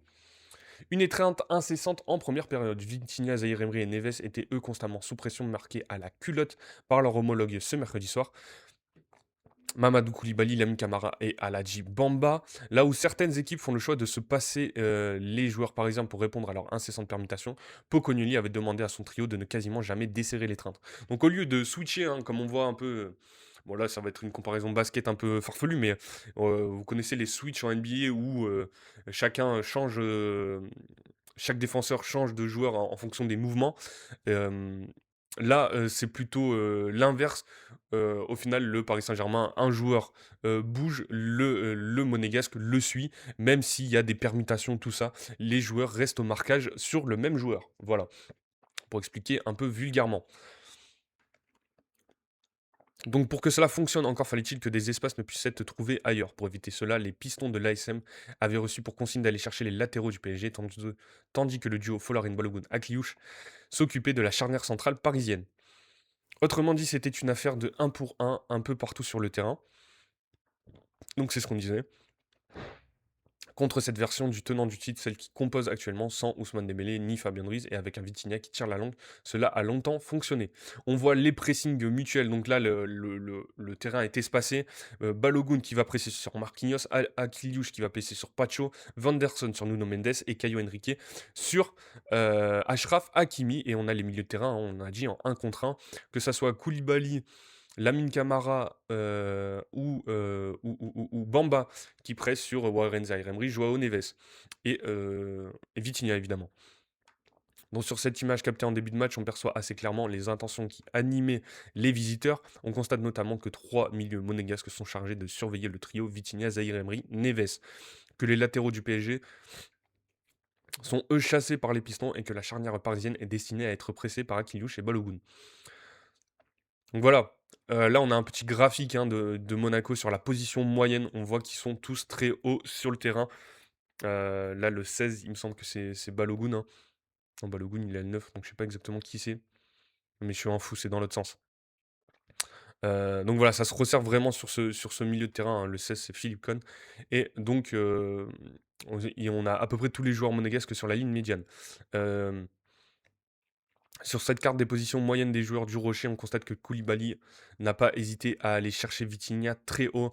Voilà, Mamadou Koulibaly qui est quasiment à hauteur, voire plus haut que Folarin Balogun. On sait que Vitinha euh, aime bien redescendre hein, pour récupérer le ballon et mener les attaques parisiennes, que ce soit pour décaler sur les côtés ou faire des passes plein axe. Mais là, Mamadou Koulibaly, oui, l'a marqué à la culotte, donc c'est pour ça qu'il est très haut sur ce graphique. Des ajustements et une expulsion salvateur. À la mi-temps, Monaco en était à 6 interceptions et 29 récupérations de balles, soit exactement les mêmes totaux que son rival ce mercredi soir. Et à ce moment-là, Paris avait déjà perdu 28 fois la possession du ballon dans le deuxième tiers du terrain, contre 15 côté visiteurs. Et puis tout s'est écroulé pour Monaco. Au moins 2 raisons ont permis aux Parisiens de respirer. Les ajustements opérés par Vitinha et Nuno Mendes pour contourner la pression. Et évidemment, le deuxième carton jaune reçu par Koulibaly dès la 58e minute de jeu. Donc, qu'est-ce qu'on voit sur cette photo? Pour contrer la discipline défensive affichée par Monaco en première période et brouiller les pistes, Luis Enrique semble avoir demandé à la pause à Vitinha et Mendes de permuter régulièrement ici le latéral portugais se mue en milieu pour brouiller les pistes et son compatriote décroche pour pouvoir organiser le milieu dans une position reculée. Cela aurait permis à Viti de retrouver quelques couleurs. Merci à Cisco Kent pour la rose envoyée, merci énormément. Ça fait extrêmement plaisir mon ami. C'est peut-être la première fois que je te vois sur les lives, mais en tout cas merci énormément. Bienvenue sur Attrick FR, ça fait extrêmement plaisir pour de ce petit cadeau. En tout cas, merci énormément. Si tu connais pas le principe, on est en live tous les matins, 10h midi. Alors tous les matins en semaine en général, hein, le week-end c'est quand je peux les faire. Donc tous les matins on est en live pour parler de l'actualité football. Hein. On revient sur les matchs de la veille, les matchs du soir. Et on fait une petite revue de presse. Là, on est sur un décryptage tactique du match entre l'AS Monaco et le Paris Saint-Germain. En tout cas, merci beaucoup, merci à vous. Merci énormément. Merci encore une fois, Lisa Marie, pour cette rose, hein, troisième rose de la journée. Ça fait plaisir. Bientôt, le petit bouquet sera conséquent. Merci évidemment à Cisco Kent et Lisa Marie pour ces cadeaux. On revient sur notre débrief tactique. Merci aussi pour le follow, Cisco Kent. Ça fait extrêmement plaisir. N'hésite pas, hein, si tu souhaites, hein, on a le live qui est sur Twitch aussi et la chaîne YouTube si tu souhaites aller voir tout ce que l'on fait, hem, sur le média Attrick FR, la chaîne YouTube donc tu peux aller checker aussi, hein. C'est le même petit logo que tu retrouveras sur la chaîne YouTube. Donc sur le point tactique, on en était donc pressing 1 contre 1 avec l'AS Monaco et le Paris Saint-Germain. Luis Enrique pour que Vitinha ait plus d'espace pour qu'il puisse mener le jeu. Vitinha sur les phases de possession du Paris Saint-Germain, donc on voit déjà Vicha Kvaratskhelia qui est très bas sur le terrain. Mais en fait, c'est Nuno Mendes qui rentre dans l'axe. On a l'habitude de voir Nuno Mendes qui rentre dans l'axe et Vitinha qui décroche en temps presque que latéral. Et comme ça, il a plus d'espace pour voir le jeu, plus de vision pour orienter le jeu du Paris Saint-Germain. On voit Nuno Mendes hein, qui est dans le rond central. Voilà, et Vitinha qui est écarté, on sait la qualité de passe du Brésilien Vitinha, du Portugais Vitinha. Le PSG a marqué sur le coup franc qui a suivi l'exclusion du jeune milieu de terrain, mais il évolue plus haut depuis un moment déjà. Au cours de ce premier quart d'heure de jeu de la seconde période, les champions d'Europe ont par exemple touché 8 ballons dans la surface adverse, soit un seul de moins que lors des 45 premières minutes. L'ASM avait elle déjà reculé d'un bon cran. Zéro récupération dans la moitié de terrain parisienne entre la 45e et la 58e minute. À 10 contre 11, après, ça devenait facile. Hein. Pour une équipe comme le Paris Saint-Germain, hein, ça devenait totalement, beaucoup plus facile, on va dire, pour mettre en place leur jeu. Il y a moins de pressing, du coup, de la part de Monaco et plus d'espace pour Paris. À 10 contre 11, cela devenait quasiment mission impossible. À partir de là, Paris s'est mis à tenir le ballon dans les mêmes proportions qu'à l'aller. 79,3 de possession lors de la dernière demi-heure. Avec un joueur en plus, c'est devenu plus facile, avouer Neves après la rencontre. Mais pas au point de s'assurer une fin de match sereine, la faute à un relâchement coupable, notamment de la part des entrants, à l'image de cette part de balle de Lee Kangin, qui allait se transformer quelques secondes plus tard en but de l'égalisation. Sur la séquence, le capitaine Marquinhos n'était d'ailleurs pas beaucoup plus clair. Bousculé par Monaco durant le premier acte en dilettante en fin de partie, Paris n'a donc pas affiché le visage d'une équipe prête à défendre son titre, prête à défendre tout court. Au-delà des soucis causés par le plan bien senti de Pocognoli, le PSG n'a pas pressé bien fort, il a encore pris 2 buts, comme à l'aller juste avant. À Rennes, les Parisiens en avaient encaissé 3 autres. Depuis, il y a aussi eu un clean sheet contre Metz, mais dans 15 jours, c'est contre Chelsea ou Barcelone qu'il faudra se montrer plus costaud avec et sans ballon. On va parler hein, de la défense parisienne avec la charnière centrale. Qu'est-ce qu'on nous dit dans le chat? J'espère pour eux que Monaco ne vendra pas rapidement Koulibaly. Alors ça, pas sûr. Hein, à mon avis, là, Monaco, ils sont prêts à vendre un peu tout le monde. J'ai pas forcément fait attention. Est-ce qu'on a une nouvelle rose de la part de Lisa Marie? Je sais pas si j'ai reçu la notif. En tout cas, merci hein, pour les cadeaux une nouvelle fois. Hein, que ça soit Lisa Marie ou Cisco Kent. Mais en tout cas, oui, je pense que le Monaco hein, va faire pas mal de ventes. Hein, on connaît hein, comment on peut appeler ça, les trade machines de la part de Monaco. Akiliouche est une grosse valeur marchande. À mon avis, Koulibaly, ça va être possiblement une vente pour Monaco. Peut-être qu'il va rester une saison de plus, voire deux. Mais en tout cas, il aura des propositions pour le mercato estival. Je pense, hein, en tout cas. Donc, sur le débrief de Monaco en Ligue des Champions, le gros point faible du PSG, c'est défensivement. Marquinhos est un problème pour le PSG, on n'ose pas le mettre sur le banc par rapport à son statut. Je suis pas d'accord. Je suis pas du tout d'accord.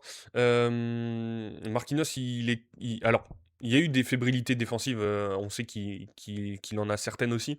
Marquinhos, mais pour le coup, aller le mettre sur le banc pour mettre qui la recrue Zabarni, honnêtement, elle donne pas du tout satisfaction. Et je parle même pas de Lucas Beraldo, qui n'est pas du tout au niveau d'une équipe comme le Paris Saint-Germain.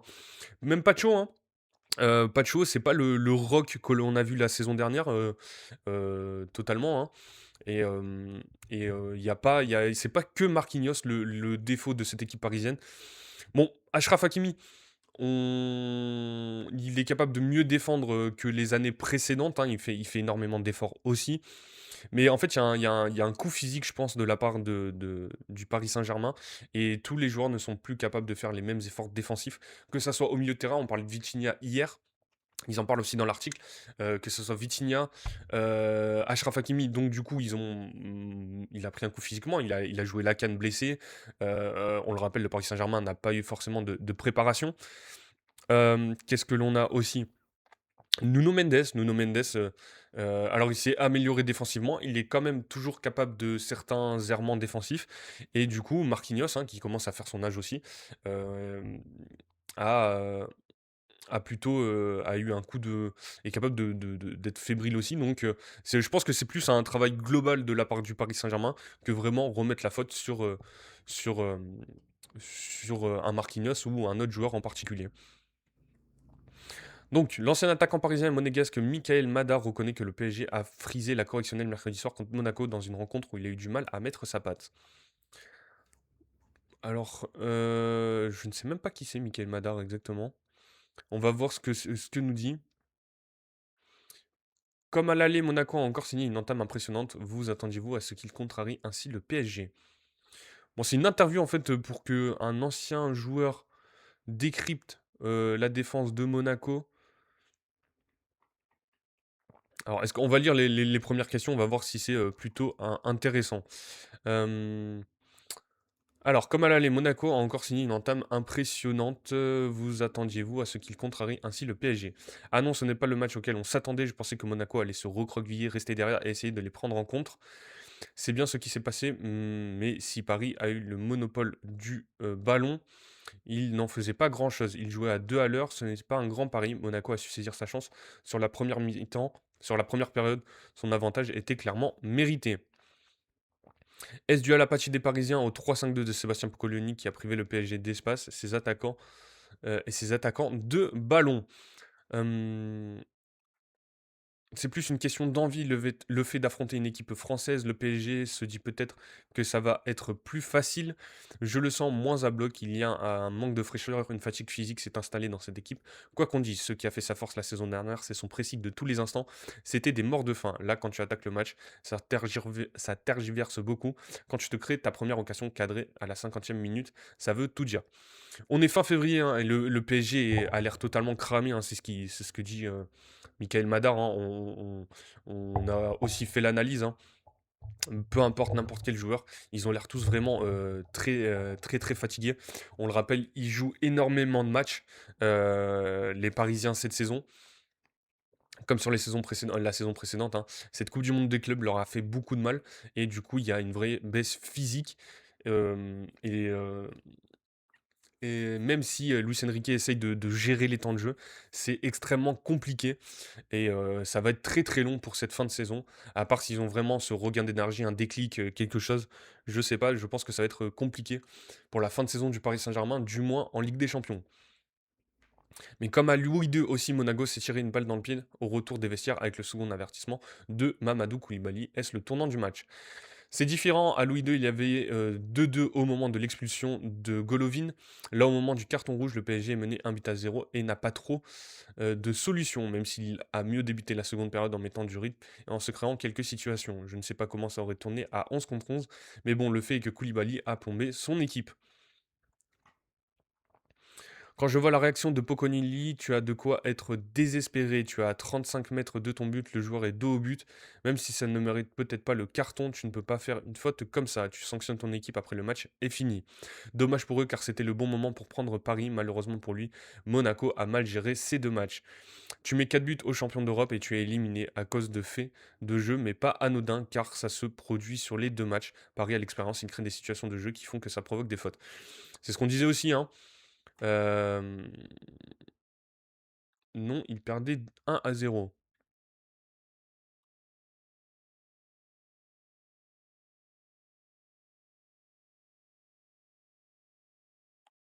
PSG est mené 1. Bah, c'est ce qui est dit. Là, au moment du carton rouge, le PSG est mené 1-0 et n'a pas trop de solutions. Ah non, oui, OK. Sur le match aller, tu parles, Ahmed? Hem, j'ai pas trop compris.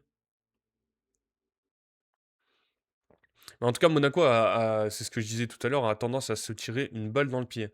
Est-ce que tu peux nous préciser ton commentaire, mon cher Ahmed? Parce que j'ai pas trop compris exactement sur, de quoi tu nous parlais. Alors, quelles individualités ressortez-vous? Non hier soir.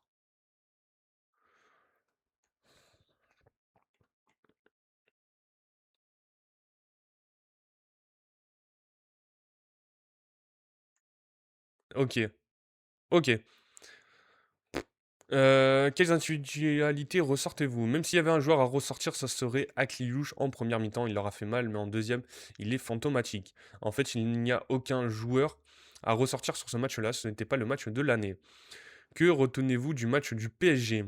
Le gros point faible, c'est défensivement. Quand je vois leurs erreurs sur les buts monégasques à l'aller comme au retour, quand tu es entraîneur, tu dois devenir fou. Ce n'est pas possible d'avoir autant de manque d'attention dans le marquage, dans le replacement. Tu vois encore le dernier but, tu te mets en danger alors qu'il n'y a rien. À part Pacho, la plupart du temps, Marquinhos est toujours en retard. Il n'est jamais au marquage. Dès que tu accélères, il n'est plus là. Il le savait, il y a une raison, s'ils ont recruté Zabarni. Mais vu ce qu'il donne, tu te retrouves à jouer avec Marquinhos quand même.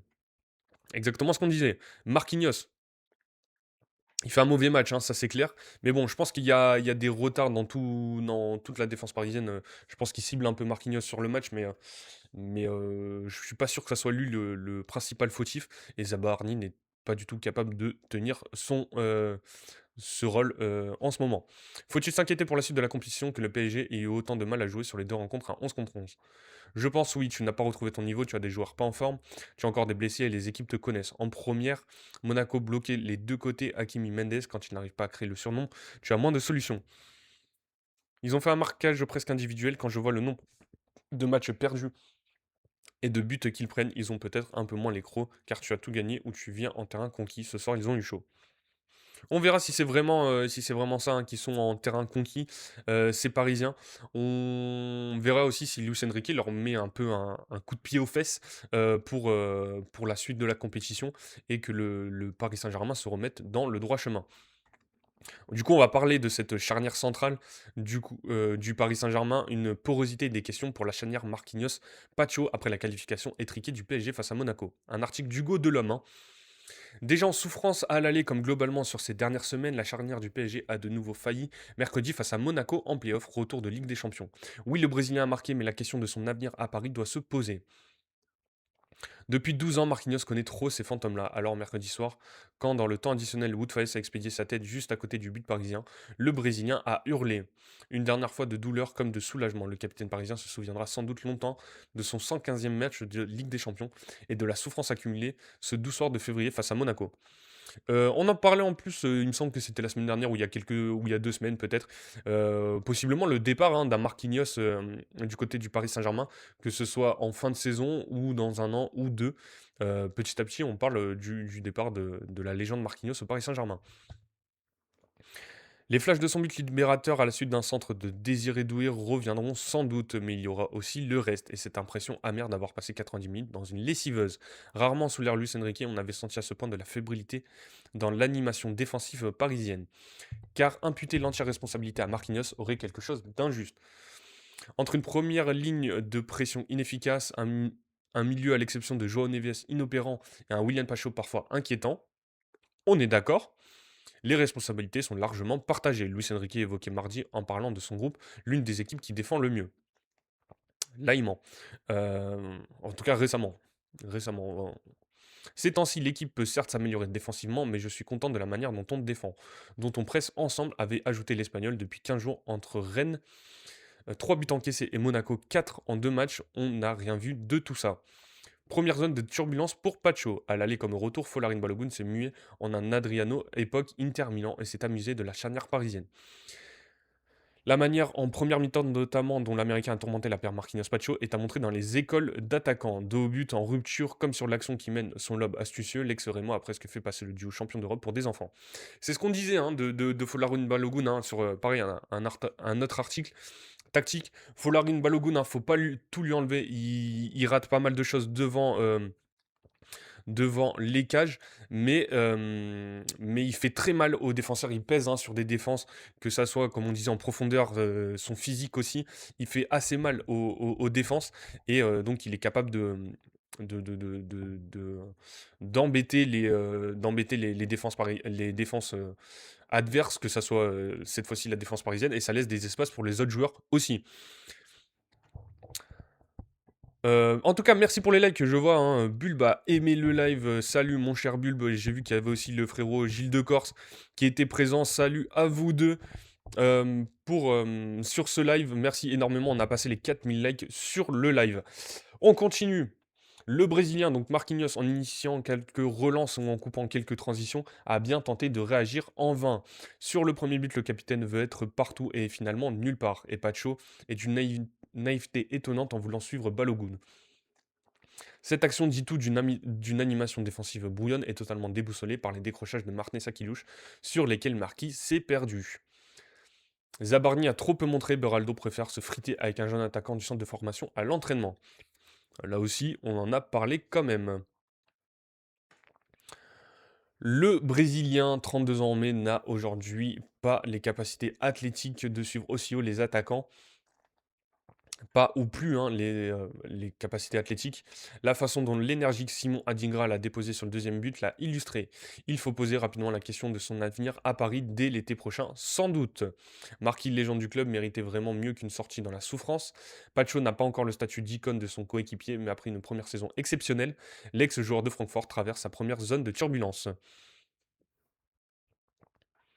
Le PSG va tomber sur Chelsea ou Barcelone au niveau actuel. Y a-t-il un monde où il passe? Totalement. Totalement. Vu les. Alors, offensivement, hein, le Paris Saint-Germain, ça reste très solide, hein. Désiré Doué, peu à peu, qui se remet dans le mouvement parisien, hein, moins aérobol. Bradley Barcola aussi, il met une barre, hein, on n'oublie pas hier. Il a fait très mal à cette défense monégasque. Et Vitinha Kvaratskhelia, on sait exactement ce qu'il apporte, hein. Il fait énormément de courses euh, pour libérer des espaces, il défend beaucoup, et possiblement le retour de Ousmane Dembélé. Donc totalement, le Paris Saint-Germain a ses chances contre une équipe comme Chelsea, hein, qui est une équipe inconstante, hein. La défense de Chelsea, c'est pas la plus sereine. euh, la plus sereine défensivement. Offensivement, par contre, ils ont des atouts pour faire très mal au Paris Saint-Germain. On parle des défauts de la défense parisienne. Là, pour le coup, que ce soit Joao Pedro, Cole Palmer, Neto, Estevao, ça peut faire très très mal à l'équipe parisienne, mais défensivement, il va falloir qu'ils soient capables de faire les efforts aussi de Chelsea. En fait, ça va jouer sur. Si c'est Chelsea, ça va jouer sur une opposition au milieu de terrain, hein, Caicedo, Fernandez contre Vitinha, João Neves. Et contre Barcelone, là par contre, le Barça, on sait que ça prend énormément de buts. Et offensivement, Lamine Yamal, c'est quand même moins fort, un peu moins fort, je trouve, cette année, même si on en parle un peu moins de Lamine Yamal. Il fait quand même une très bonne saison, hein. Il a des belles stats, hein, faut pas le nier. Mais que ce soit Ferran Torres, Robert Lewandowski, Rafinha qui est blessé de temps en temps. Le milieu de terrain, va falloir voir si Pedri sera là ou s'il sera blessé. Dani Olmo, Firmin. Euh, il y aura des. Et la défense barcelonaise, par contre, c'est souvent catastrophique. Honnêtement, hein, on sait que Hansi Flick joue, joue très haut sur le terrain et qui sont pas capables de prendre pas mal de buts en contre. Et vu les flèches parisiennes, ça peut être très compliqué pour cette équipe, hein. Ils en ont pris 4 contre l'attaque de l'Atlético. Euh, donc non, je pense que Paris a totalement ses chances contre ces deux équipes, hein. Euh, alors on peut être inquiet par contre. On peut se poser la question, s'ils font une contre-performance, ça peut aller très vite. Mais, euh, mais je pense que c'est du 50-50, en tout cas. Contre Barcelone, Wyon, mais Chelsea, je pense qu'ils se font tapoter légèrement l'arrière-train. Je pense pas. Honnêtement, je ne pense pas, hein, contre cette équipe de Chelsea. Moi, je dis ça va se jouer sur le milieu de terrain. Parce qu'en attaque, Chelsea a des atouts. Le Paris Saint-Germain aussi, hein. Et c'est défensivement où en fait, on va voir qui sera le plus poreux, on va dire. Mais et après, la bataille des coachs. Honnêtement, Luis Enrique et Liam Rosenior, bon, là, il n'y a pas trop forcément de débat. Mon avis, hein.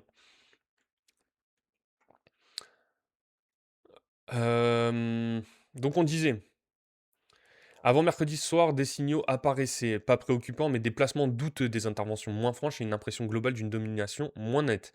Mercredi, pour la première fois dans ses proportions aussi importantes en Ligue des Champions, l'Équatorien, s'il a écarté ponctuellement quelques dangers, s'est raté en ayant une part de responsabilité sur les 2 buts.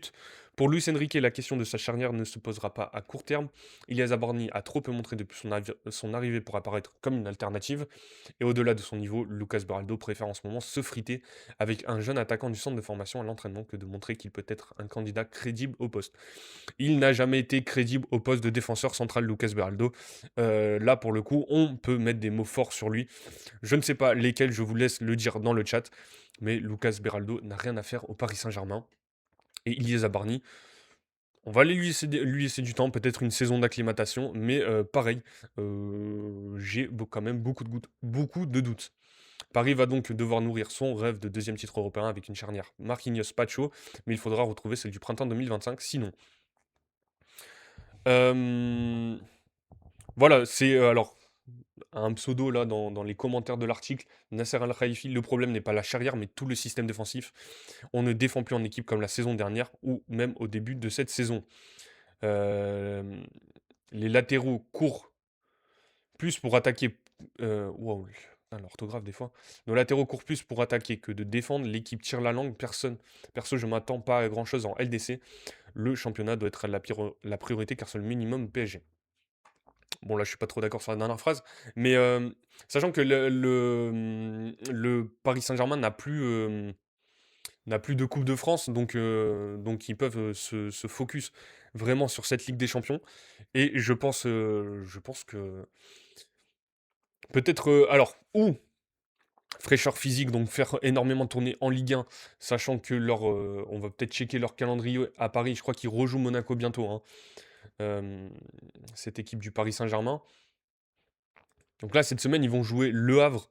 Le Havre, ça va être plutôt facile, hein. Il peut même mettre la deuxième équipe. On va dire la deuxième équipe que la troisième. Euh, mais, euh, mais il peut faire énormément tourner sur ce match Luis Enrique. Après, ils vont rejouer Monaco. Là, pour le coup, il faudra mettre une bonne équipe. Après, ils vont jouer Nantes. Le Paris Saint-Germain, ils vont jouer Nice. Sans manquer de respect à Nice, hein, je pense que voilà. Même si ça reste à domicile, on sera au stade évidemment. Toulouse. Et après, il y aura cette confrontation mi-avril contre le RC Lens à Bollard. Ils vont enchaîner Lens et Lyon sur la mi-avril, c'est là où ça va être le danger, mais sur ce mois de mars en tout cas, ils sont plutôt tranquilles, hein, cette équipe du Paris Saint-Germain, pour faire tourner et affronter, que ça soit Chelsea ou Barcelone, dans cette Ligue des Champions. Voilà, on a fait le tour, je pense, pour cette équipe du Paris Saint-Germain. En tout cas,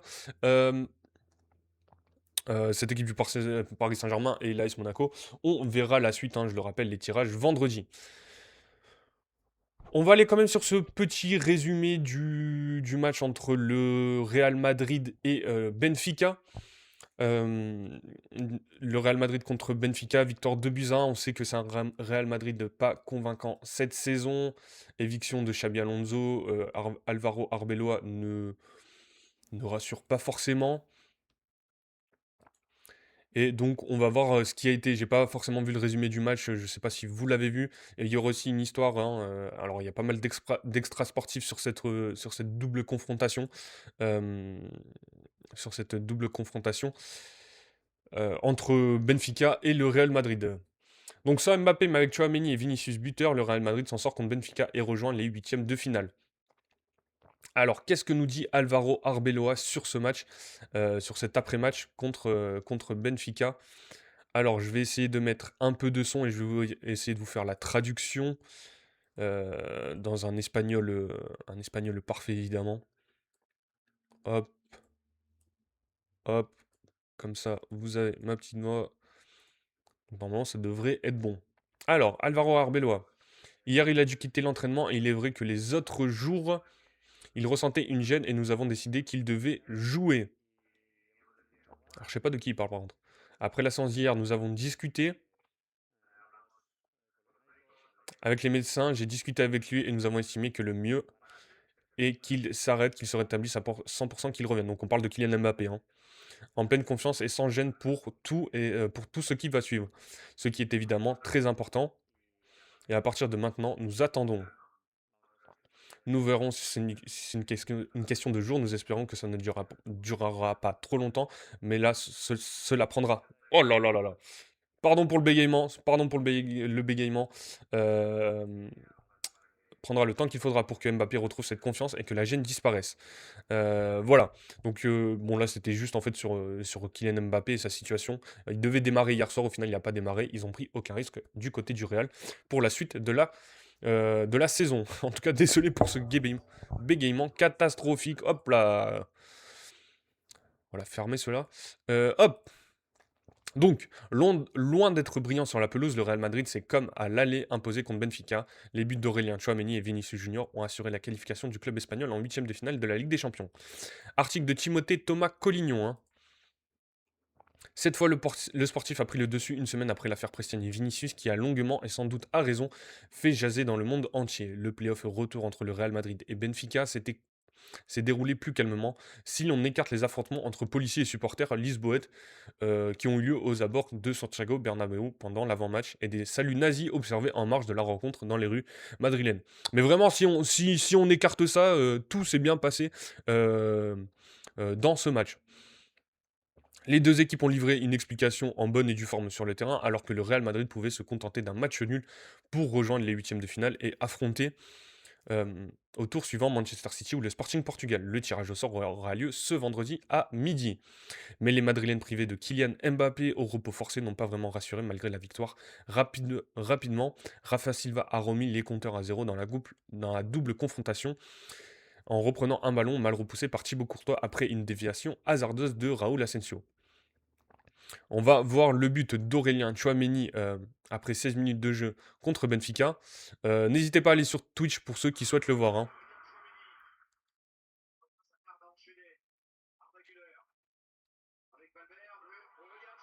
Entrée de surface, entrée de surface, centre en retrait de la part d'Arda Güler au Tchouaméni qui place ce ballon. Premier poteau, parfait. Parfait, à ras de terre en plus, puissant. Le gardien ne peut rien faire. Comme à l'aller, Vinicius a marqué, Aurélien Tchouaméni a répondu au Portugais en assénant une frappe puissante à l'entrée de la surface portugaise et replacée dès la 16e minute. Le Real dans une bonne posture, puis malgré une balle transversale de Rafa Silva et une frappe rasante de Vangelis Pavlidis, c'est bien le club espagnol qui a inscrit le troisième but. Vinicius Junior lancé en profondeur par Federico Valverde a trompé Anatoly Troubine, le héros du dernier match de la phase de ligue déjà contre le Real avant de célébrer comme il l'avait au match aller. En s'offrant une danse autour du poteau de corner, cette fois sa célébration ne lui a pas valu un carton jaune. Le fait l'inquiétude Asensio. Après un violent choc avec son partenaire Eduardo Camavinga, le défenseur du Real Madrid, Raúl Asensio, est resté de longues minutes immobile sur la pelouse du Santiago Bernabéu avant d'être évacué sur une civière avec une minerve. Voilà pour ce match du Real. Alors, quand même, il y a des saluts nazis dans le match. Merci à Katia de Saint-Pierre pour les likes sur le live. Merci énormément. On est presque à 5000 lives, les amis. N'hésitez pas à bombarder, comme ça on passe au moins les 5000 lives. On a bientôt fini pour ce live du jour. Un supporter du Real Madrid expulsé du stade Santiago Bernabéu après avoir fait des saluts nazis. Un supporter du Real filmé en train d'effectuer plusieurs saluts nazis en marge de la rencontre contre Benfica en Ligue des Champions a été identifié et expulsé du stade. Un homme vraisemblablement supporter du Real est présent au stade Santiago Bernabéu ce mercredi soir. Pour la rencontre opposant la Maison Blanche à Benfica en play-off retour de la Ligue des Champions, a été filmé par une caméra de télévision en train d'effectuer plusieurs saluts nazis dans la zone de supporters. Quelques instants après le coup d'envoi du match, ce membre a été repéré par le personnel de sécurité du club. Quelques instants après son apparition à la télévision, a été immédiatement expulsé au stade Santiago Bernabéu. Le Real Madrid condamne ce type de geste et d'expression qui incite à la violence et à la haine dans le sport et dans la société. A réagi le club dans un communiqué. Il ajoute avoir demandé d'engager une procédure immédiate d'expulsion à la commission de discipline du club. Donc voilà, il faut quand même le souligner, hein, qu'il y a encore pas mal de choses à régler dans les stades européens, que ce soit au Real ou dans plusieurs stades. On se souvient à Benfica aussi, envers Vinicius. Donc ça se joue sur le terrain et en tribune. Donc voilà, grosse frayeur pour Raúl Asensio. Au final, il va bien, hein, c'est le médecin du club du Real qui s'est exprimé. Donc tout va bien pour Raúl Asensio. La blessure, un crampon pleine tête pour Nicolas Krastovic de la part de Rami Bensebaini. Vous voyez la photo euh, sur le live Twitch, hein, il a des sacrés marcasses quand même sur le front. On se souvient aussi, hein, le match entre Monaco et le Paris Saint-Germain la saison dernière, avec je crois que c'était Singo qui avait mis ses crampons plein visage sur Gianluigi Donnarumma, qui a toujours une sacrée balafre sur la joue. Le directeur de Botafogo, ouh, c'était bien, bien joué. Ça a été tendu, mais bien joué, Bulbe, cette fois-ci, sur ces sacrés jeux de mots. Pour finir, je voulais quand même finir bon, sur une note assez catastrophique, mais on se doit d'en parler. Bon, on avait un article sur Pablo Longoria, on en parlera un peu plus tard, hein, de Pablo Longoria à l'Olympique de Marseille. On va finir sur le live quand même sur ce qui se passe au Mexique. Donc, pour ceux qui n'ont pas suivi la situation au Mexique, on sait que c'est comment dire, il y a pas mal de narcotrafic, hein, de trafic de drogue au Mexique. Il y a comment on appelle ça, le chef, hein, d'un cartel mexicain au Mexique qui est mort, hein, alias El Mancho, chef du cartel de Jalisco, qui est décédé. Et il y a pas mal de heurts, hein, on sait que c'est extrêmement présent de narcotrafic au Mexique. Et en ce moment, le Mexique est à feu et à sang juste avant la Coupe du Monde cet été. Ça sera peut-être mieux expliqué dans cet article pour ceux qui ont vu les images, hein, sur les réseaux sociaux. C'est assez choquant tout ce qui se passe en ce moment. Mais peut-être qu'ils l'expliqueront mieux que moi dans cet article. Donc, après les heurts avec les narcotrafiquants à Guadalajara, la sécurité en question au Mexique pour la Coupe du Monde. Dimanche, Guadalajara a été le théâtre d'affrontements en pleine rue après la mort de Nemesio Oseguera, alias El Mencho, chef du cartel Jalisco Nouvelle Génération, abattu par l'armée mexicaine. Des événements qui surviennent à 4 mois de la Coupe du Monde et à un mois des barrages qualificatifs. Un article de Diego Calmar au Mexique, hein. Des bus et des camions embrasés dans différentes artères de la ville, des commerces, des banques et des stations-service incendiées par des sicarios, donc des tueurs à gages, hein, un peu au Mexique. Ce qui devait être un dimanche matin tranquille dans la deuxième ville du pays s'est transformé en chaos avec des scènes de guérilla urbaine, des heurts et des narco-blocages, orchestrés par les membres du cartel Jalisco Nouvelle Génération en représailles après la mort de leur chef, Nemesio Oseguera, alias El Mencho, tué par l'armée mexicaine à 2 heures du sud de Guadalajara, ville hôte du prochain mondial. Alors, c'est pas, peut-être pas la situation, mais j'ai vu sur les réseaux sociaux par rapport à tout ça que ça va donner pas mal de nouvelles saisons à une série Netflix, ce qui se passe avec le trafic de drogue au Mexique. C'est vrai que ça sera ça. Mais, mais voilà, il y a pas mal d'actualités. Donc lundi après les affrontements, la Perla Tapatia était une ville fantôme. On est calfeutrés, on entend que les hélicoptères qui tournent au-dessus de nos têtes, témoigne Mia Rios, une Mexicaine de 31 ans. Cette agglomération de 5,5 millions d'habitants est en état de panique. La situation oblige légitimement le pays et surtout la FIFA à questionner la bonne tenue des rencontres de la Coupe du Monde au stade des Chivas, 49 000 places, où se dérouleront notamment Mexique, Corée du Sud et Espagne-Uruguay les 18 et 26 juin, ainsi qu'un match de la Colombie face à une nation repêchée le 23 juin. Alors, un gouverneur assure que la FIFA n'a aucune intention de changer les villes hôtes. On va voir ce que nous dit. Alors, Pablo Lemus, je ne sais pas comment ça se prononce, gouverneur de Jalisco, hein, donc où se passent les heurts en ce moment au Mexique. Donc, le sujet de la Coupe du Monde de football a fait beaucoup parler sur les réseaux sociaux. La FIFA n'a absolument aucune intention de retirer un site au Mexique.